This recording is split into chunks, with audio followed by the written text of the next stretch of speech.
So you're looking for a sales training course that's going to help you sell more jewelry. Well, you've found the right video. In this video, we're going to be covering part number 3. Part number 3 is going to be opening sales and your beliefs surrounding them. Now make sure to watch through to the end of the video. This way you can see and hear a little bit about part number 4 of this jewelry sales training course. Now, if you did miss out on part number 2, I have a link up here in the corner of the screen at the moment. Make sure to go and click that link, watch this video before you continue with the video you're watching right now at the moment. So make sure to click that link if you haven't already seen it. Now, my name is Levon and I am the owner of Crew Gone Digital, the YouTube channel that you're watching at the moment. Here on this channel, I'll be bringing you techniques, skill sets, and personal development tips and tricks to help increase your sales within the luxury industry. Not in decades, not in years, not in months, not in weeks, but right now. So if you're in the luxury industry or you're considering getting into the luxury industry, consider subscribing to the channel right now. Now, why should you really be listening to me? Well, I was a put-in shopping guide.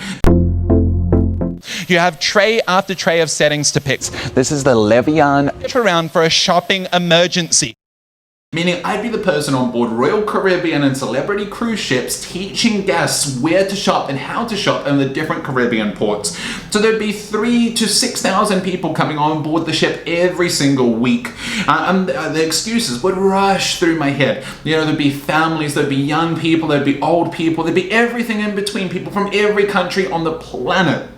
I would have to approach these people and open a sale telling them, okay, this is the place you're going to go to in this port and that port as well. You know, I would have excuse after excuse rushing through my head. So let me share with you some of these tips and tricks that I've been able to take from working in that industry and have been able to apply to myself to be able to make me successful when it comes into selling luxury goods and most importantly, selling jewelry as well. Now, a little overview of what is really going to be happening then as well in this video. First of all, we're going to create some awareness to what are some of these self-limiting beliefs towards you opening the sale. Part number 2, we're going to be listing these beliefs. We're going to be bringing additional awareness to them by taking them out of your mind and getting them in front of you on paper.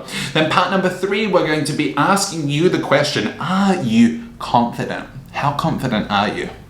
Part number 4, why do people talk to you and why should they be buying from you as well? So now I want you to leave a comment as well. Down here in the video, comment what rushes through your head when you go in towards opening a sale, when you go in towards approaching a customer. What are some of the things and thoughts that go through your own head? Make sure to list these down in the comments. This way I might be able to even assess your own personal belief in a further video and give you some additional answers towards that as well. So let's start with awareness too. So here I'm going to spike some of your memories. If you don't already have them in the front of your mind, maybe some of these words might just help you. You know what? Oh, these people, they just want to think about it. That person looks poor. I mean, look at the clothing they're wearing. I don't think they could afford anything here in this store. That person's too young. I mean, clearly they can't, they're not going to be able to afford anything. They're way too young to be able to buy jewelry. Or that person's way too old. I mean, we couldn't fit a ring over knuckles like that, especially with all of the arthritis they have going on in there too. They're definitely way too old to be able to wear something like that. Or they're probably just looking, you know, most people like that, they just want to have a little look around as well, so why even bother about, you know, opening that sale with them? Or, oh, you know what, that person is ready to leave anyway. I can see they're just, you know, having a quick browse and they're getting ready to leave. Or, you know what, maybe I'm getting ready to leave. It's about time for me to go home. I don't have time to be able to open that last sale, so you know what, I just leave that to someone else to take care of. And you know, really spend this time and start thinking about what are some of these things that rush through your head before you go towards opening the sale with that person that's there in the store. You know, go through your head with these. Some of these things are going to be very different to mine. Like, for example, I had to overcome the look thing of what people are wearing because I would be working on land as well in different jewelry stores down in the Caribbean, where I've seen people spend $30,000, $40,000, $50,000 coming from the beach. You know, they literally just walk from the beach. They're in flip-flops, don't have a top on, and just wearing some shorts. And yeah, I've seen people drop $30,000 on a watch, you know, looking like that, dressed like that. So really bring some of these things forward. You know, bring them to the front of your mind now, because part number 2, we're going to be listing them now. So get out a pen and a piece of paper as well. Everything in your head, this needs to go down on paper. You need to put it out in front of you. There's no good having it in your mind. You can't just list this on your phone. Get it on paper. What are some of these things that rush through your head before you go towards opening a sale? Right now, start doing that right now. There's no limits to this. I mean, literally, if you have a page, if you have 2 pages of limiting beliefs, then you need to put these down on paper right freaking now. Now, here's a big part towards it as well. Your self-confidence truly affects your ability to be able to open a sale with more and more people. How self-confident really are you? Approaching a customer, it is like you're approaching a stranger. How do you feel when you're approaching a stranger? If you're there walking around somewhere or in the city, you're at a bar or whatever it is, how confident are you to just be able to say hello? Hello to that person. Just to be able to do that. A lot of people suffer with poor self-confidence, not being able to speak to strangers. So that does end up transferring over to your ability to be able to sell as well, because you can't open as many sales in that way if you're not confident enough in yourself. What do customers normally say to you? Think about this. When a customer is speaking to you, what are some of the objections you already start to get going in your head from when you go to open a sale? Is it like, oh, no, don't worry, you don't need to help me, I'm just having a little look around, I just want to see what you have. Like that. It might be that, or it might be like, oh, no, I'm just waiting for my friend. My friend's they're doing something next door, they're in the shop next door, so I thought I'd just come and have a quick look. So, don't worry about me, I'm just gonna, walk around. I'm like, oh, no, I can't afford anything that's in here. All of this is way too expensive. A customer using that against you as well. I really think about this too. What are some of these things the customer has said to you, and how does that affect your self-confidence? You're like, oh, all of these customers are the same. It could be like that, for example. When a customer says no and leaves the sale, how do you feel? And how do you personally feel? Do you feel like you failed? Do you feel miserable about it? Do you feel like, oh my God, no one buys from me because of, I always get people saying no, they always tell me no one has purchased from me for months, why even bother? Why should I even care? Let me just pick up my salary that I get and screw the commissions. Screw trying to make these commissions bonuses or anything like that, because just no one buys from me, right? Do you carry your last interaction into your next interaction? So if you're still feeling that negativity, do you carry that through from the last customer you spoke to into the next customer, after that? Really start thinking about these, because if you're feeling negative after dealing with a customer and they say no, no isn't a reflection on you. No is just a reflection on the situation. I mean, how many times does a customer actually need to say no? Because a customer will have to say no to you multiple times before you can actually close a sale. So if you're already feeling bad about the no you're getting when opening the sale, then you're going to really struggle when it comes into closing the sale as well. So really take some time to be able to reframe this and really start thinking about, why is the customer actually saying no? The customer's saying no because they have to say no. They've dealt with so many other salespeople in the past. Maybe they've been taken advantage of sometimes as well. So a customer has to have some level of defense. It's actually kind of weird to me personally when a customer does not say no initially. Then it's like it's a little bit too smooth, a little bit too easy. There has to be some resistance there. If there isn't some resistance there, then I start to even get a little bit skeptical myself about the customer. And do you believe that customers don't want your help? If you do believe they don't want your help, then really go back to doing point number 2. You really haven't covered point number 2, because in point number 2, in part number 2, part of what we did cover was the reasons why a customer should buy from you, apart from the product itself. What is it that you give that really makes you special? Right, that really makes you special, that really makes that experience for the customer when they come to buy that piece of jewelry. What is it that you create that makes that memorable for them? Within your sales presentation, within your knowledge, or within something that you can offer the customer from the service you offer as part of selling this product, selling this piece of jewelry, selling this luxury watch brand. Now, what I want you to do is I want you to be able to do this self-confidence exercise. The reason why I feel this is so important is because if you struggle struggle with opening a sale there in the store.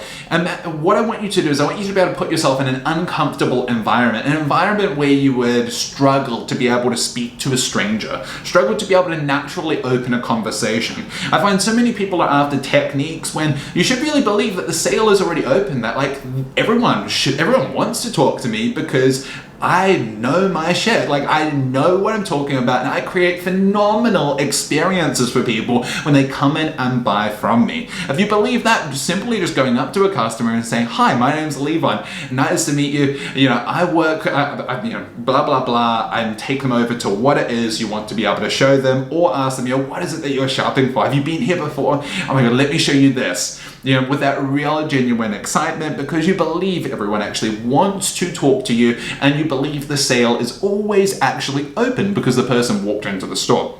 So here's the self-confidence exercise. As I said, do something that you normally have a lot of self-doubt around. What I want you to do is I want you to go and start speaking to a few random strangers, and give a random person a compliment, a person you don't even know. That you're just walking around somewhere, maybe you're going to a bar with some friends or whatever, maybe you're going out to eat somewhere, just a random person as you're walking to your table, like, "Oh my God, I really love that, blah, blah, blah," whatever it is. Now I want you to be able to do this, but in an uncomfortable situation. If you feel comfortable just doing it, that's too easy. Maybe it's a group of people. Maybe it's a group of people that walking past you, and there's one person there that's wearing a dress you really like, or there's one person there that you love their hair, or whatever it is. Just give them a compliment. Give that one person a compliment within a group. Maybe that puts a little bit of extra, discomfort into you. Get yourself a little bit more out there. So in situations like that, if you can do it, then when you're there in the store, it means nothing for you. It's just like, that's what you do. You approach the customer and you open the sale. So do this exercise, and then let me know as well down in the comments how you go with it as well.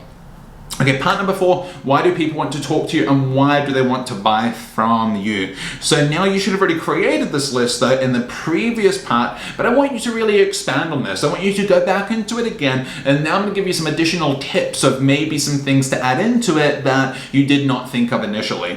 So personality, why do you have your friends, for example? Are you fun? Are you kind? What is it that, why do you have the friends that you have? Because if you understand why you have the friends that you have, maybe you can also understand why people relate to you from a sales situation as well.